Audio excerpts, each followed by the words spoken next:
Hey, it's the Prep Huddle, yo.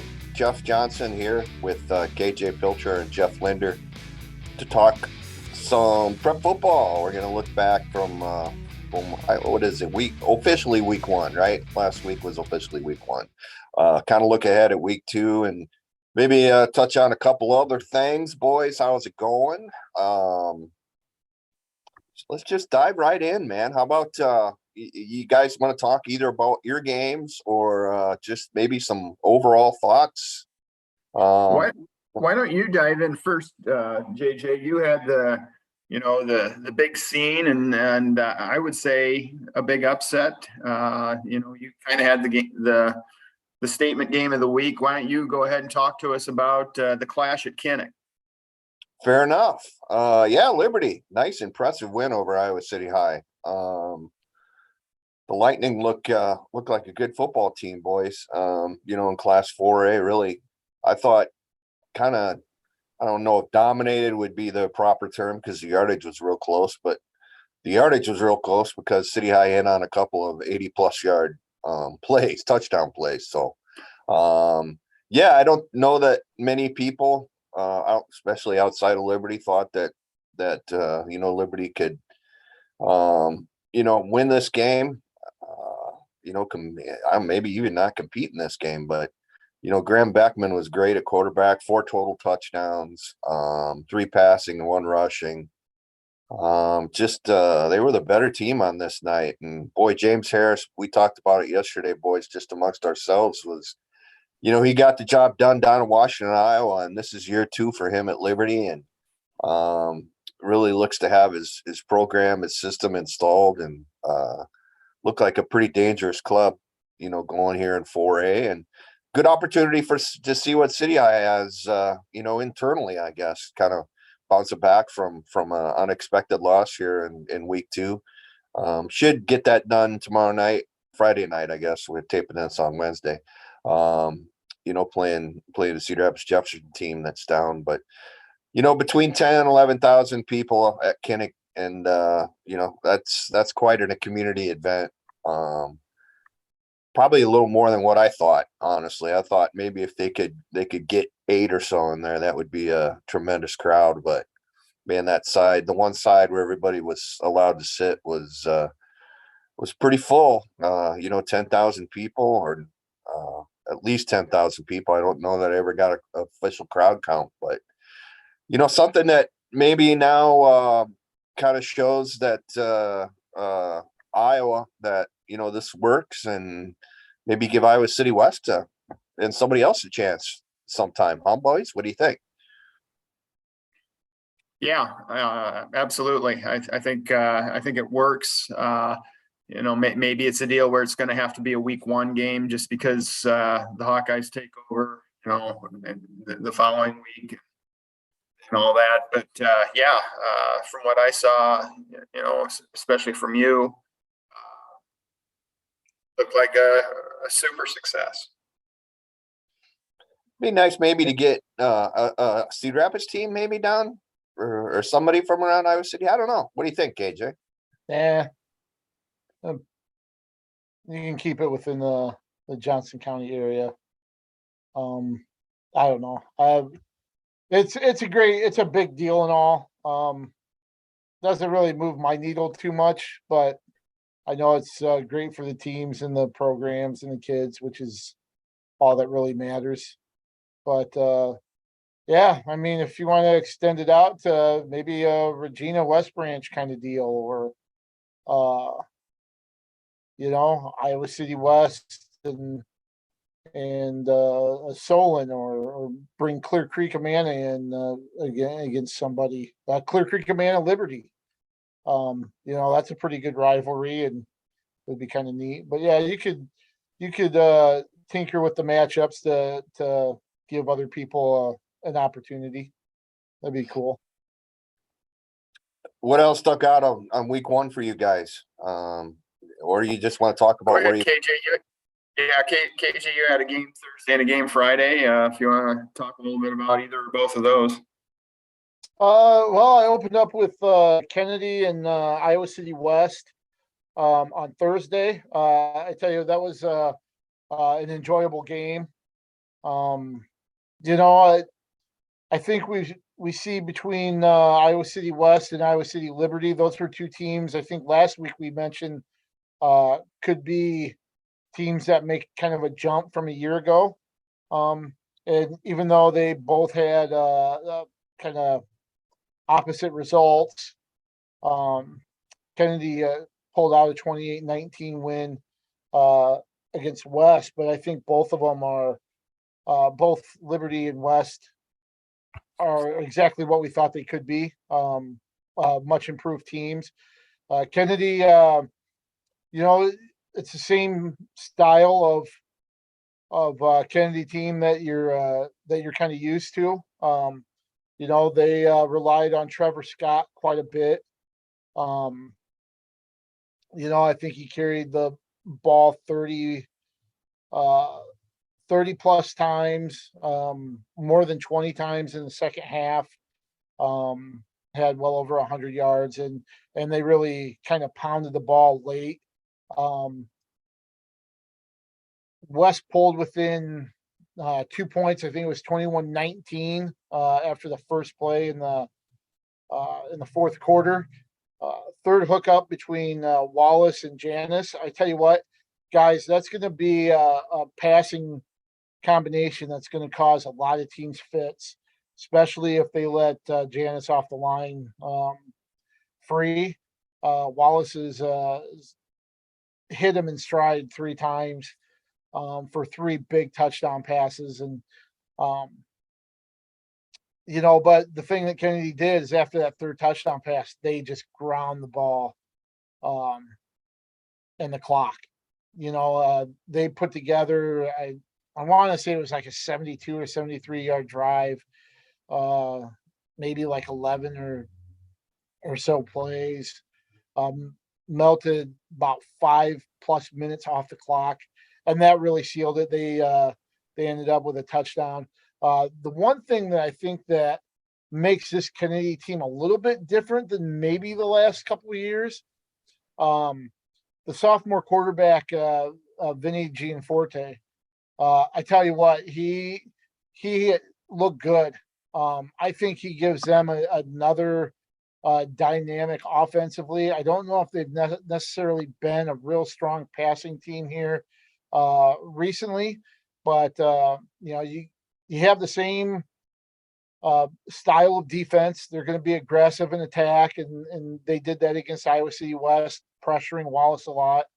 You know, but I think they're going to be a little bit more versatile offensively with Gianforte at quarterback, and they've proven they can run the ball. So it'll be interesting to see Kennedy grow, see how West does up front.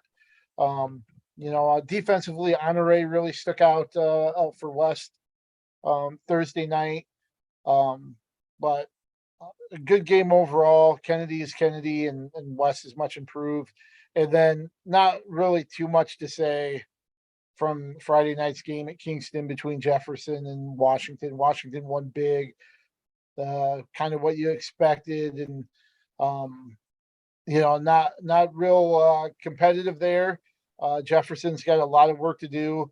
I know Mo Blue wasn't real excited about some of the sloppiness that Washington had, and they're going to need to clean up against Marion.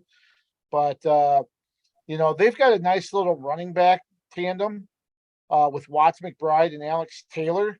I think McBride's a little bit more of a playmate, you know, speedier, quicker playmaker. Alex Taylor, I think a little more physical, but had a couple really nice plays, one on a screen pass and another on a run.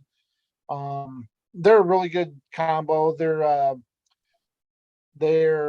balanced. They've got a platoon at quarterback, but I thought Malik Epps Keller, he's a sophomore for Washington. I thought he was a lot more effective.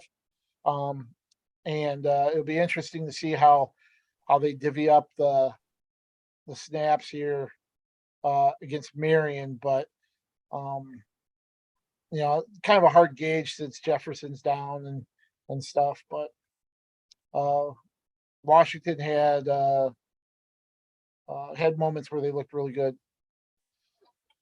Jeff Linder, you saw a pretty darn good football team Friday night in Williamsburg, and maybe just tell us a little bit about what you saw. A really impressive win over Iowa City Regina, and now Van Meter this week. Talk a little bit about the Raiders and past and future here, I guess.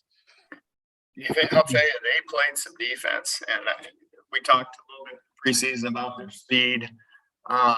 They're fast. They're like I said, they're nasty. They were all over the place. Regina's a fine ball club. They're going to win a lot of games, but Williamsburg was just at a whole different level. I think Regina, if I remember correctly, had 19 yards of total offense, minus 35 on the ground. A lot of that was because of a bad snap that cost them 32 yards, but take that away even, and that's still minus 3 yards on the ground throughout the game. Regina's lines have a ways to go. I'm sure they'll get there, but Williamsburg is very good, especially defensively. They've got some things to iron out on offense, but Owen Douglas, 3.5 tackles for loss. Gavin Dorman had 2 sacks, and they were in the Regina backfield repeatedly. How is our little sprinter center? How do you look? Nose guard. That's Owen Douglas. Or nose guard. Yeah, he looked good. He's fast. He's kind of one of the leaders of that defense. Derek Weiskopf, we've talked about him. The Iowa recruit, he had 2 interceptions. They've got a really good defense, and I wouldn't be surprised at all if they to see them go over to Van Meter and end a long regular season winning streak. We've got. I'm trying to think off the top of my head here. The rest of the Metro, Pleasant Valley, impressive win over Cedar Rapids Prairie. Linmar was a big winner over Muscatine. Marion was shut out by Clear Creek and Manna. Is that hitting everybody? Did I forget one in there? I don't think so. Did I? Xavier? Did we get Xavier? Oh, Xavier. Yeah, Xavier with what was it, 28-7, I think it ended up. Win over at Western Dubuque. I think it was 31-14. 31-14. Hey, that was close. Yeah. Not really. Anything stick out there? Anything of the other games in the area that or really in the state? I guess that stuck out to you. We knew Thursday night there was a huge game last week, and Council Bluffs Lewis Central rallied real late. I think recovered an onside kick and drove down and scored to beat Harlan in the battle of number ones there in 4A and 3A. But was there anything else that stuck out to either one of you guys, either in the Metro or the area or the state? I think everything in the Metro went pretty much as expected. I don't think there was really any surprise, and I think everybody kind of was who they thought we'd be after 1 week. Yeah, not too much in the area. The Alburnett went over North Lynn. I think we thought that would be a competitive game. And I think one of you two thought Alburnett certainly would come out with a win there. One of the ones that kind of caught me by surprise, maybe because I was really high on Webster City, was Humboldt shutting them out 10-0. That I know other guys in our poll had Humboldt pretty high anyway, but I was just really high on Webster City, and to see Humboldt come away with a win, a shutout too, surprised me. And then one of the other ones, Lamar's beating Sergeant Bluff Luton. I thought Sergeant Bluff Luton would be a pretty strong team this year, and Lamar's came away with a 17-14 victory. So that kind of caught me by surprise. I would say the one that surprised me the most in our area was probably Cascade over Monticello. I think everybody was really high on Monty, and Cascade, just flat out beat them, it looks like. So it sounds like that's not a terribly deep team from Cascade, but they're high, their first stringers or whatever must be pretty solid. Quality over quantity, right? Yeah. Kind of looking ahead here, guys. If you want to now to week 2, we don't have anything going in the area tomorrow night. Again, we're taping this on Thursday. I think there's 3 games, one out in Sioux City, one down in the Davenport area, and then GMG and Collins Maxwell are playing an 8-man game in Garwin tomorrow night. So, but that's our Thursday slate, and then excuse me, I got a frog in my throat. Hopefully, I can't even say it. You understand? Sorry about that. Kind of looking ahead here to Friday night. Anything that sticks out to you? Why don't we start with the games that we're all going to be at, Jeff? You mentioned, Williamsburg and Van Meter is one, but where are you going to be Friday night? Tell us, give us a little bit of a preview. Yeah, I'm going to make my first visit to the football stadium at Iowa City Liberty. My first time in North Liberty for football. Looking forward to that. That becomes a really important game. Linn-Mar 1-0. They did what we thought they would do against Muscatine. Liberty, I think, surprised all of us in beating City High, and that becomes a really, really attractive game. And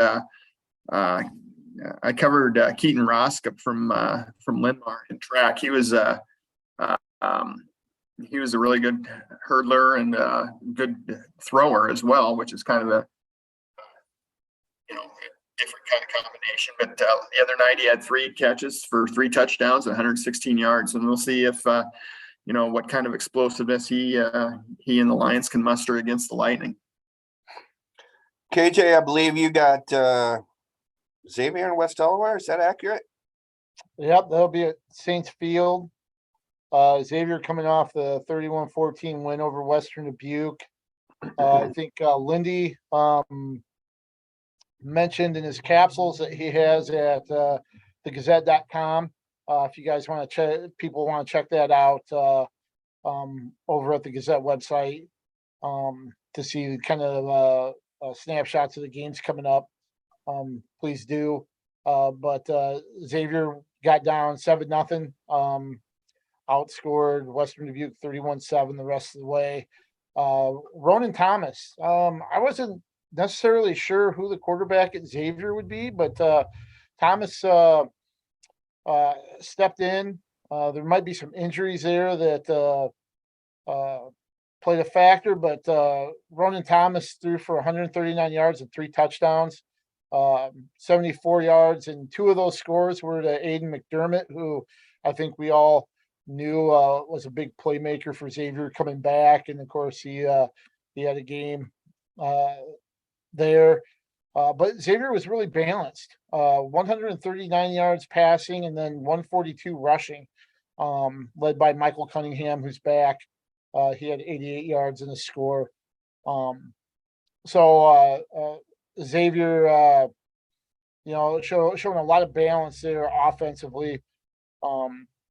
West Delaware coming off a loss to Dubuque Wahlert, I think surprised a few of us, even though it was kind of one of my games to keep an eye on last week. Will Ward, really, really good game for the Hawks.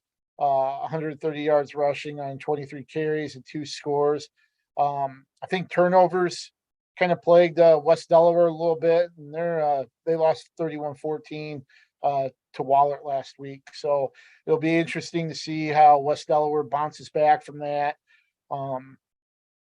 loss at Saints Field. And of course, last year, Lindy, I believe you were at West Delaware, Manchester, for this year, for the game between these two that went down to the very end. I think maybe a late goal line stand allowed Xavier to come away with a victory, but we'll see if it's as exciting as a year ago when Xavier won 23-21. Yeah, I think that was 23-7 late, and West Delaware scored once and got the 2, and then scored again, and Xavier stopped him on the 2-point conversion with just a few seconds left in that game. That was one of the best games I saw all season last year. That was a great game. I'm gonna meander out to Thomas Park on Friday. I haven't been there since the derecho took it out. So let's see, Marion and Cedar Rapids, Washington. KJ mentioned how Washington took care of Jefferson Friday night. Marion was shut out by Clear Creek and Manna, which looks like it might have another good football team under Coach Matt Hattie. And the one thing in that game, looking at the stats, I think Alex Moda, who's Iowa bound, as we all know, had only 2 catches in that game. So I don't know if, obviously, I imagine that was CCA's plan of attack defensively, was to defend him, and obviously did a pretty good job. So, we'll see if Marion can maybe get the ball in the hands of Moda a little bit more. We know he's a playmaker, and as KJ mentioned, looks like Washington's got a pretty solid defense and some skill guys to work with. So be interesting, to see how it goes out at Thomas Park on Friday night, and kind of looking around the rest of the Metro. Kennedy goes down to Bettendorf to play. Cedar Rapids Prairie and Dubuque Senior. And that'll be at Prairie, and that'll be an interesting game, guys. Prairie was beaten handily, as we mentioned, by PV, and Senior with a really impressive win over Hempstead on last Friday night. So Hawks need to maybe get some things together here pretty quickly. And Jefferson's at host City High on Friday night, and we talked a little bit about City High looking to rebound on that, or from that loss last week. And anything else kind of catch your eye on North Lynn and East Buchanan? That'll be at North Lynn. That's an interesting game to me. Independence Clear Creek and Manna looks kind of interesting to me. Anything else? Just scrolling off the top here, guys, that kind of catches your eye. Yeah, we talked about Mount Vernon Solon. We talked about Williamsburg going out to Van Meter. I think kind of a sneaky good game might be CPU at Benton Community. Looks like CPU's got a quarterback in a kid named Jared Copendreyer. Hopefully I pronounced that right. Threw for 226 yards, 2 touchdowns, and ran for 2 more touchdowns. And the Pointers win over Vinton Shellsburg last week. KJ, you've got some particulars on that Solon Mount Vernon annual grudge match. 19 years Solon has won, or 19 straight games. Yep, 19 straight games in the series have gone to the Spartans. At the time of the streak, they were down pretty big in the series. And now Solon leads Mount Vernon 35-29 overall in the series. It started in 1962. And that's overall. They're 2-2 in the playoffs against each other. Dave, I know somebody asked about kind of what the record in the series was, and whether it has been 19 straight. And thanks to Dave Ryan, our friend in Mount Vernon, great supporter of Mount Vernon athletics and the community in general, helped us out by finding out that information as well in the series. So we'll see. I'm assuming Solon extends that streak to number 20, but we'll see if Mount Vernon can't put a stop to it and get number 30 against the Spartans. I jotted down a handful of games, and I'll just share a few that we haven't touched on already. In 5A, kind of looking at West Des Moines Valley, Southeast Polk, West Des Moines Dowling and Waukee Northwest. I believe Dowling and Waukee Northwest are 0-1 teams against each other. So that's a pretty good matchup of teams looking for their first win here out of the gate. In 4A, we mentioned Xavier and Indy, and of course in 5A, we mentioned Linn-Mar Liberty. But in 4A, also Lewis Central and Carlisle play this week. Lewis Central coming off that win against Harlan, and of course Carlisle had a nice win here last week. I can't remember who it was against off the top of my head, but That one stands out. A 3A, 2A matchup, Wahlert and Assumption play each other. We'll see exactly where Wahlert stands, I guess, after that win against West Delaware. That'll be a good test. We mentioned Van Meter, Williamsburg, West Lyon, and it's Esterville, Lincoln Central play each other. West Lyon's coming off a loss, but I think that'll be a pretty good game. And then possibility with of a good game between West Marshall and Nevada as well. West Branch is coming off a big win against Lisbon, where they were pretty dominant, 61-20, I believe. I think Ty Hughes had a big game for West Branch, but they play Waterloo Columbus this week. So that would be a pretty good game in 1A. You guys mentioned Northland and East Buck. And then an 8-player, one that kind of stands out, Turkey Valley and Don Bosco. I think that could be a really fun, wild game on Friday. How often is Don Bosco an underdog? They played that role pretty well last week against Eastern Valley. Yeah. KJ, you mentioned Ty Hughes had 3 touchdown passes, 1 touchdown rushing for West Branch. It's interesting that he was the starting quarterback at Liberty last year and transferred to West Branch, and then that kind of allowed, I guess, the Beckman kid to step in and be the quarterback for Liberty. And we all know what he did against City High on Friday night. So it's kind of worked out, it looks like, for both clubs. Well, and that's what you would hope for, for situations like that if there's a change and somebody ends up somewhere else, that it ends up being a win-win, that the program they go to benefits and the program that they left, and the new person stepping in thrives as well. And it seems to, at least in week 1, it seems to be the case. So, good for West Branch, good for Liberty. Yeah. One other game, KJ, I was looking at too. Sergeant Bluff Luton, we mentioned, kind of a surprise loser last week, has Central Lyon this week, and Central Lyon just took apart BHRV in week 1. So that might be one out there in Northwest Iowa that could be interesting. Just to kind keep an eye on it. Yep. Forgot about Iowa City West. They host Muscatine Friday night with the extra day of preparation there and rest. And Regina hosts West Liberty as well. So I think that takes care of all of our Iowa City and Cedar Rapids schools. And, kind of moving forward here into week 2. There was one thing that we were going to talk about, guys. I can't remember what it was. I wanted to mention too, congrats to Steve Milder out at West Central, 51st year of head coaching duties there. And last week, the school officially announced it is naming the football field after Coach Milder, Steve Milder Field. So, nice. And the Blue Devils are 2-0. So, good for them. And game against Janesville this week, that's always pretty good. Janesville's 1-1 after dropping a game 52-6 to Halconic Aragon last Friday. So maybe the Blue Devils have a chance. That was a nice win for West Central over Lansing Key Friday night, 46-32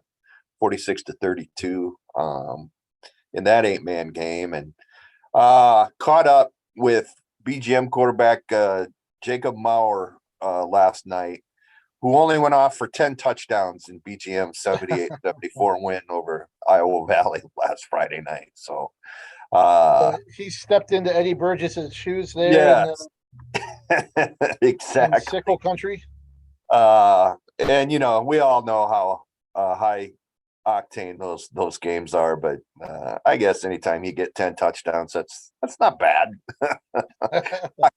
5 touchdown or 5 rushing and 5 passing. So I guess that's about as split as you can get for that. So do you guys want to pick we're doing this Survivor Pool, right, Lindy? Is that what we're calling it? Survivor Pool. Yeah. Everybody went 4-0 last week, correct? Or everybody got we went 4-0, got their pick right.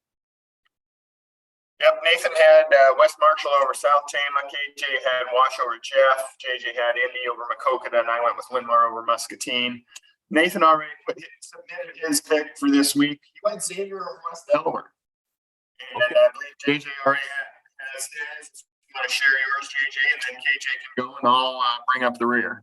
Yep, there we go. We're you can't repeat the same class. You have to go through different class for the first 6 weeks of this thing. So my pick is City High over Jefferson. I'm gonna get the 5A out of the way after having 3A last week. So that's what I'm going with. KJ. All right. Well, I'm kind of torn between two now. I could either take one that I think is kind of a slam dunk or one that I feel really good about. Otherwise, I'm good. I was in 4A last week with Wash, so I'm dropping down. I think I'm going to take the certainty in 8-man or near certainty. I'm going to go with BGM over Twin Cedars. All right. Let's see what Mr. Maurer does this week. Yeah, I thought about taking Beckman over Anamosa, but I'll go with BGM and get 8-man out of the way here. Yeah. Actually, I have Beckman Anamosa written down as mine, so I'm going to stick with that. Good choice. I thought about getting kind of funny and going Solon over Mount Vernon, but you just never know. So I'm going to go Beckman over Anamosa. Anything else you boys want to talk about? We had Nathan got a few questions real quick. Let's see. I think we answered. Justin Scott said, what are the best still should be fierce one-loss teams across the state? Teams that might have had a surprising week one loss, or I guess in my case, I would say teams that played a really good opponent in week one. I think there's a lot of them.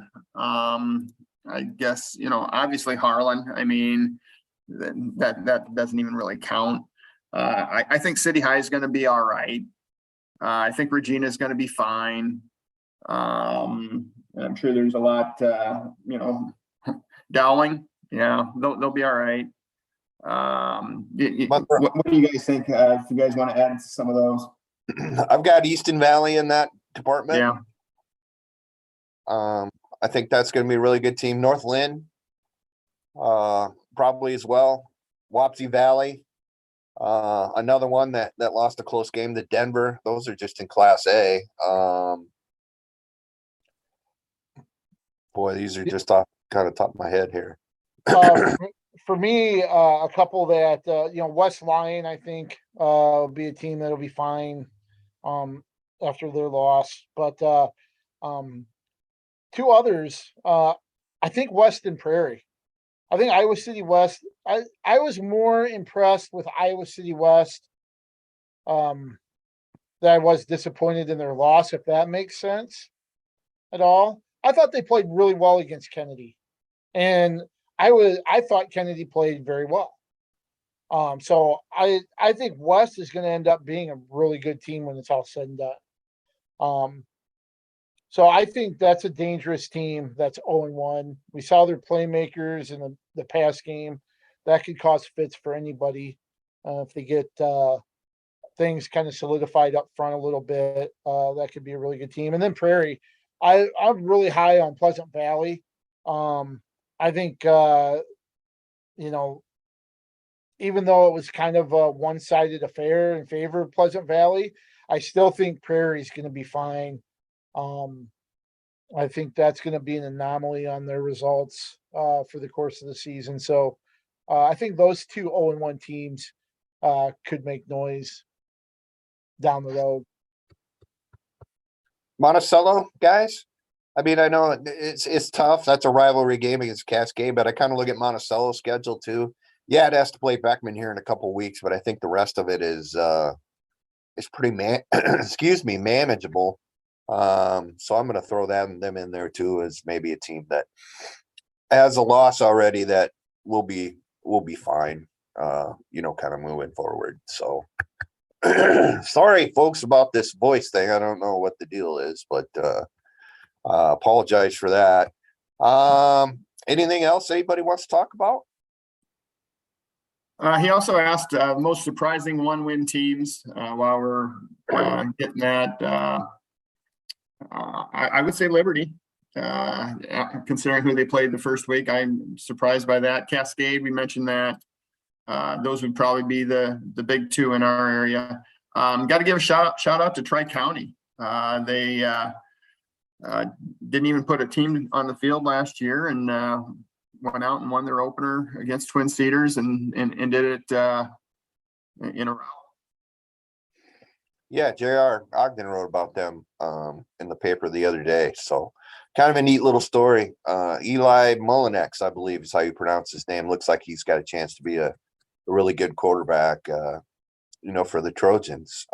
So you got one good player. I think you have a chance maybe to be a decent 8-man team, though. That's still a game I'm still trying to figure out, to be quite frank with you. So you check out our rankings if you want to. That's online. That was in Tuesday's paper. This week's class by class rankings. We'll have features kind of leading up to Friday night's game, and then Friday for Saturday we'll have a feature in the actual paper since our deadlines are what they are, but the online is where you want to go, and the Green Gazette will have a ton of games that we're covering and roundups, and we'll let you know everything that goes on Friday night around here in Eastern Iowa, and then we'll kind of wrap it all up Saturday with our rewind, and look forward to, I guess, what'll be week 3 already. So guys, thank you. Thanks for tuning in to us, folks. We really appreciate it. We love high school football, as hopefully you can tell, and keep asking those questions. We'll hammer away at some of those next week if we can. Jeff at JT Linder, thank you. At KJ Pilcher, KJ, thank you. I'm at JEJE66. If you want to hit me up on Twitter, and as always, for the Prep Huddle, we will let KJ take us out. Keep your head on a swivel.